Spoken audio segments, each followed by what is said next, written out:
Hi, I'm Jenny and I'm a PhD student here at the Wildlife Conservation Research Unit at the University of Oxford and also at the Zoological Society of London.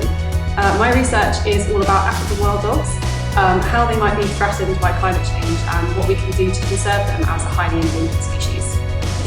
African wild dogs used to be found almost throughout sub-Saharan Africa, but today we find them in just 7% of their historic range.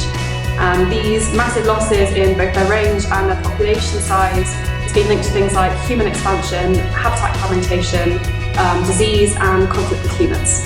But now our research is leading us to get really worried about how climate change might start to threaten them in the future. So wild dogs hunt in packs, which requires a lot of energy just to run after and also take down prey, which are often a lot bigger than they are themselves. And wild dogs don't seem to have very good tolerance to high temperatures. They time their hunting activity to early mornings and evenings when it's much cooler, and they always breed at the coolest time of the year.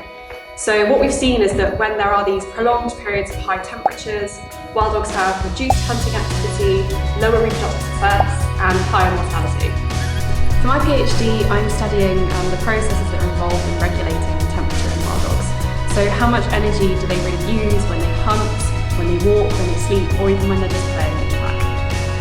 So last year I kicked off my fieldwork by heading out to the Kalahari in South Africa and managed to put 4 of these collars out on 2 packs there.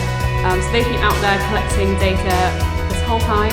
I'll be heading back later this month to get those collars back, put out some more, and then we can start to actually really dig into the data, see what's going on with the wild dogs in hot weather and what we can do about it to conserve them as an endangered species.